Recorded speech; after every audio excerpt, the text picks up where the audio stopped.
Dr. Jose Rizal grew up privileged, being born to one of the wealthiest families in Calamba, and yet he was never careless with money. Rizal was always conscious about his spending, even though he knew that his parents could back him up for any financial need. It would be interesting to examine how Rizal managed to survive and work his way towards achieving financial freedom. What was Rizal's attitude towards money? How did Rizal manage his limited finances while he was living overseas? What are the practical finance lessons we can learn from Rizal's experience?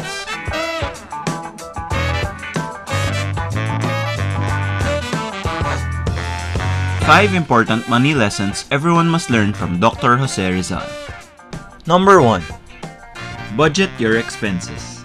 In 1884, while in Madrid, where he enrolled in the Colegio de San Carlos of Universidad Central, Rizal kept a book of his expenses where he detailed every single cent he spent. The book, which is currently preserved at the Newberry Library in Chicago, shows that Rizal was very detailed in recording his daily expenses. He would record every peseta spent, from postage stamps and books to lottery and theater tickets. One way to save and grow your money is to learn how to budget your expenses. There are two types of expenses that you need to monitor. First is your fixed expenses, which are non-discretionary because they are necessary living expenses such as rental expenses, utility bills, groceries, and loan amortizations. Second is your variable expenses, which are spending that you can get by without, if necessary. These expenses, such as dining out, morning brewed coffee, entertainment, and other controllable expenses. If you monitor your expenses properly, you can cut down your discretionary expenses to generate savings. Number 2. Always look for opportunities to earn and save. During his travels in Europe, Rizal would often look for cheaper accommodation to save on costs. He was always moving and would sometimes stay with friends. When Rizal first arrived in Heidelberg in 1886, he was booked in a pension house, but as soon as he checked in, he would go out and look for a cheaper accommodation. In 1885, when Rizal was in Madrid, there was a cholera epidemic that struck the city. Sensing a good opportunity to earn money, Rizal planned to volunteer to take care of the rising number of patients. He earned 250 pesos in a month, which was sufficient enough to support him for 5 months. Number 3. Discipline yourself to repay loans to become debt-free. When Rizal encountered financial difficulties in publishing his first novel, Noli Me Tangere, he asked his good friend Maximo Viola to lend him 300 pesos to finance the printing of the first 2,000 copies of the book. Rizal was so thankful for Viola's help that when he received the funds from his brother Pasiano several months after, he did not delay any minute to pay off his loan immediately.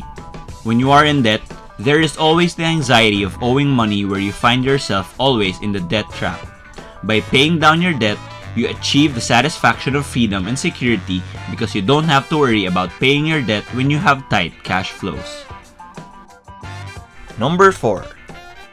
Invest and grow your savings. While living in exile in Dapitan in 1892, Rizal won a lottery ticket worth 20,000 pesos. The ticket, however, was jointly owned with 2 other holders, so the share he got was 6,200 pesos, which is roughly 3 million pesos in today's value. Instead of spending it for consumption, Rizal invested his winnings in several agricultural lands in the area. He bought a 16-hectare farm in Talisay, Dapitan, where he also built his house. Later, he also bought more lands in other barrios of Dapitan that increased his total land holdings to 70 hectares. His farm contained abaca plants, coconut palms, coffee, cacao plants, and different kinds of fruit trees. Sudden wealth can leave you broke when you don't plan it properly. Windfall income can make you suddenly adjust your spending lifestyle, thinking your wealth is unlimited. And number 5. Learn how to venture into entrepreneurship. When Rizal returned to Calamba in 1887 after staying many years in Europe, he established a medical clinic where his first patient was his mother, Teodora Alonso. His reputation as a doctor from Germany was so great that it attracted many patients from Manila to visit his clinic in Calamba. Rizal's fee was reasonable and enabled him to earn 900 pesos a month. In 1891, when Rizal was living in Hong Kong, He also put up a medical clinic at number 5 Aguilar Street in Central District. In just a short period, Rizal was able to build a large clientele and became a reputable eye surgeon among the locals and Filipino community. Entrepreneurship is all about risk management. There is no assurance that you will always succeed. Preparing for risks and challenges in starting up a business is one of the key factors of success. If you know how to manage your risk, you will be able to handle your investment and profits too. Stay tuned for more financial advice in the next episodes of Get That Coin.